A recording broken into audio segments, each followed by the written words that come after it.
Hello everyone, जय माता की। कैसे हैं आप सब? आई होप आप सब अच्छे होंगे, अपनी अपनी पढ़ाई को खूब एंजॉय कर रहे होंगे। मेरा नाम रंजना विश्वकर्मा है और आज हम डिस्कस करने वाले हैं भारतीय संविधान के भाग, वो भी एक जादुई ट्रिक के माध्यम से। तो चलिए टॉपिक को हम शुरू करते हैं। जैसा कि आप देख सकते हैं कि टॉपिक में भारतीय संविधान के भाग है, यानी पार्ट ऑफ कॉन्स्टिट्यूशन। सबसे पहले बात करते हैं ट्रिक की।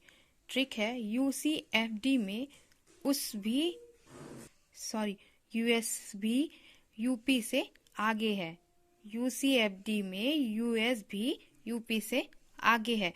दोस्तों, ये भारतीय संविधान के भाग को याद करने की बहुत ही अच्छी ट्रिक है, जो इजीली हमें याद हो जाएगी और भूलने में भी भूल नहीं सकते। ये आसानी से याद रखी जा सकती है। तो चलिए बात करते हैं टॉपिक की।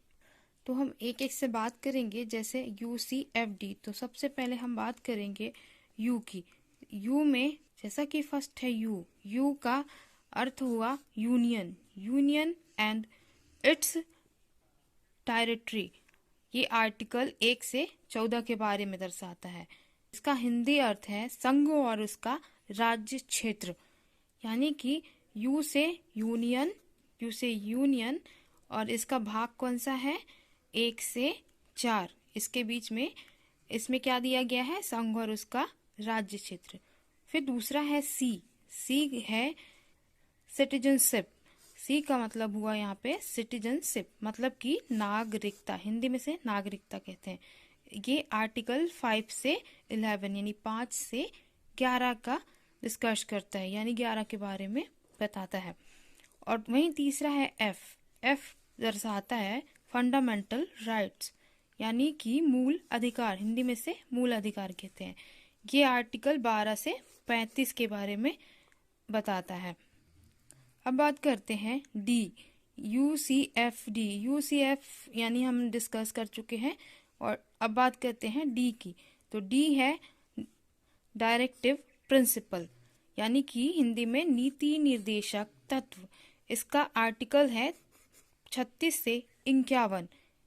क्या बात किया हमने? यूसीएफडी। यू का मतलब हुआ यूनियन, यानी कि संघ, और सी का मतलब हुआ नागरिकता, यानी सिटीजनशिप, और एफ का मतलब हुआ फंडामेंटल राइट्स, मूल अधिकार, और डी का मतलब हुआ मूल कर्तव्य, यानी कि डायरेक्टिव प्रिंसिपल, यानी नीति निर्देशक तत्व। संघ किस में आता है? 1 से 4, आर्टिकल 1 से 4 में, है ना। और उसके बाद आता है नागरिकता। नागरिकता 5 से 11 आर्टिकल, और मूल अधिकार 12 से 35 आर्टिकल। चौथा है डी, यानी डायरेक्टिव प्रिंसिपल, 36 से 51 आर्टिकल। दोस्तों, ये समझने के लिए में यानी ऑप्शनल है, इसमें कोई वो नहीं है। अब बात करते हैं, जैसे अभी इन चारों के बारे में बात की, अब बात करते हैं यूएस, यानी यूसीएफडी में यूएस भी यूपी से आगे है। तो यूएस, यूएस का मतलब होता है 152 से 137। क्या दिया गया है? राज्य, यानी स्टेट, है ना। ये यूएस, जो ये यूएस है उसका एस है, ठीक है। अब बात करते हैं भी, यानी कि जो ट्रिक में ये भी है। भी का मतलब है dates used states in part B of the first schedule article 238। मतलब हिंदी इसका अर्थ है प्रथम अनुसूची के भाग खा के राज्य। It was replaced by 7th amendment 1956, यानी कि जब 7th अमेंडमेंट किया गया था तो 1956 में किया गया था। ये किस में है? 7वें अनुसंधान के द्वारा 1956 में हुआ था। कब हुआ था? 7वें अनुसंधान के द्वारा 1956 में। अब बात करते हैं यूपी की। तो यूपी का मतलब है, इसमें भी देखो यू का मतलब यूनियन ही होगा, तो यह राज्य क्षेत्रों के बारे में है, यानी कि यूनियन टेरिटरीज, आर्टिकल 239 से 242। और इसका पी का क्या अर्थ है? पंचायत, यानी पंचायतें। 21 में दिया गया है पंचायतें। आर्टिकल 243 से 243 ओ, यानी कि इसमें ABCD दर्शाया जाता है, तो ओ 243 ओ।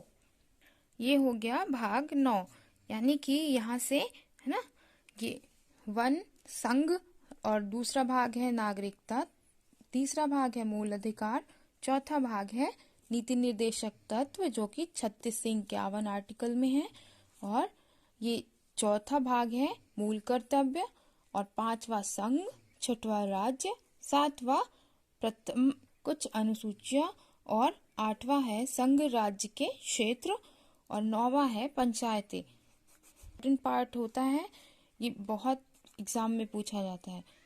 ये भाग है 9 का जिसमें क्या दिया गया है, नगर पालिका। ये नगर पालिका आर्टिकल 243 बी से 243 जेड जी। याद रखना दोस्तों, जब कोई नया संशोधन होता है और कुछ नए प्रावधान जोड़े जाते हैं, तो ऐसे अलग से जी और ABCD कुछ भी लेटर जोड़ के उसे दर्शाया जाता है ना। और 9 खा भाग है सहकारिता समिति 243 Z T. Article 243 Z T यानी ZH से 243 जेड टी, यानी कि कोऑपरेटिव साइंस। अब बात करते हैं से की। से आगे है, यूपी से आगे है, तो ये भाग 10 से रिलेटेड है। से या ये हमारा ट्रिक का हिस्सा है। इसका मतलब है 10 शेड्यूल्ड ट्राइब एरियाज, यानी कि अनुसूचित और जनजाति क्षेत्र। जो अनुसूचित और जनजाति क्षेत्र होते हैं उसके बारे में बताया गया है। आर्टिकल नंबर क्या है, 244 से 244 ए।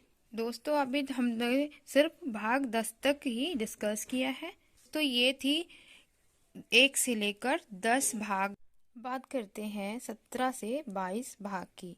इसके लिए हमने छोटी सी ट्रिक बनाई है, यानी कि लिमिट्स हम लोग जैसे कि अपने लिए यूज करते हैं कि लिमिट्स में रहो एंड ऑल, ऐसा है ना।